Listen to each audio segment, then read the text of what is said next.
Alors, avant de devenir doctorante au Centre d'études européennes et de politique comparée de Sciences Po, j'ai fait un bachelor en sciences politiques et droit public à l'université de Mannheim, en Allemagne, puis un master de recherche en sociologie politique comparée à l'école de la recherche de Sciences Po. Dans ma thèse, je me suis intéressée aux persistances des inégalités de genre en matière de participation politique, c'est-à-dire d'aller voter ou manifester, de s'engager dans un parti politique ou une campagne politique, ou encore de signer une pétition. Plus particulièrement, ma thèse soulève une question centrale et qui demeure énigmatique. Pourquoi les femmes, toujours plus diplômées et aujourd'hui engagées de manière massive dans le marché du travail, continuent-elles à moins participer dans certaines activités politiques que les hommes? Mes résultats montrent qu'en Europe de l'Ouest, l'égalité politique n'est pas un long fleuve tranquille où progressivement les femmes allaient rejoindre les modes et les niveaux de participation politique des hommes. La réduction de l'écart des niveaux de participation politique entre les hommes et les femmes, qu'on appelle le gender gap de la participation politique, dépend de la période temporelle, du pays, du mode d'action et de l'accord de naissance. Les résultats de ma thèse révèlent que des générations de femmes plus récentes ont rattrapé ou même dépassé les hommes de leur génération en ce qui concerne leur niveau de participation dans la signature des pétitions ou lors des élections nationales. Cependant, ma thèse souligne aussi qu'en ce qui concerne des modes d'action plus institutionnels comme l'engagement dans les partis politiques ou les campagnes politiques, la réduction de l'écart des niveaux d'engagement entre les femmes et les hommes des générations plus récentes tient plus à la baisse de la participation des hommes qu'à l'accroissement de la participation des femmes. Donc, le changement générationnel a un impact sur les inégalités de genre, mais pas forcément l'impact qu'on pourrait attendre ou qu'on avait attendu.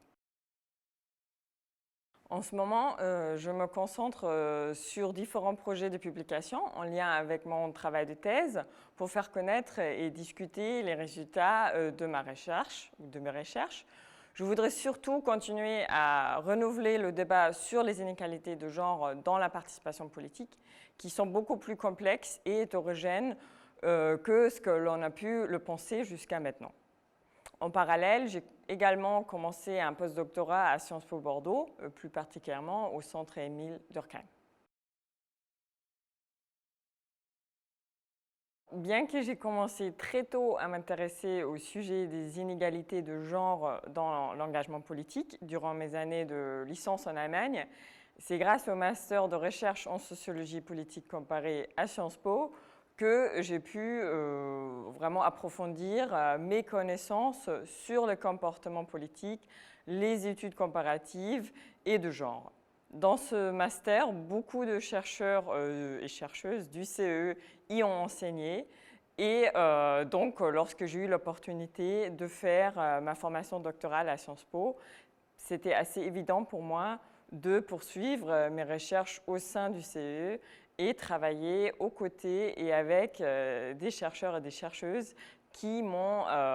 tant influencé et guidé durant mes années de master. Mon travail de thèse est le fruit d'une co-direction de thèse très bénéfique. J'ai énormément profité du soutien intellectuel de mes directeurs de thèse, Nana Mayer et Vincent Tiberi,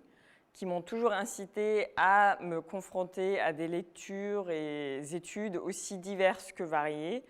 mais ils m'ont aussi poussé à présenter très tôt les résultats de mes recherches en dehors de Sciences Po et notamment à des personnes qui, a priori, n'avait rien à voir avec mon sujet de thèse. Au final, ça a été très bénéfique pour mon cadrage théorique, mais aussi pour l'écriture de ma thèse. Ceci dit, si ma thèse s'est aussi bien déroulée, c'est aussi grâce à mon séjour de recherche à l'Université d'Oxford dans le cadre du programme OXPO et grâce aux nombreuses collaborations scientifiques que j'ai eues pendant ma participation dans plusieurs projets de recherche français et internationaux en parallèle à mon travail de thèse. Personnellement, je pense que ces expériences d'échange scientifique regroupant des personnes d'expertise différentes ont été des moments cruciaux pour le développement de mon travail de recherche et pour moi en tant que chercheur.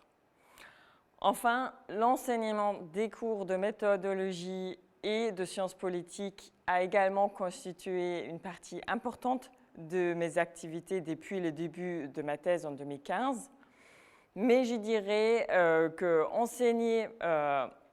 en période de confinement et finir d'écrire en parallèle ma thèse en 2020 a été sans doute un des plus grands défis de mon parcours de thèse.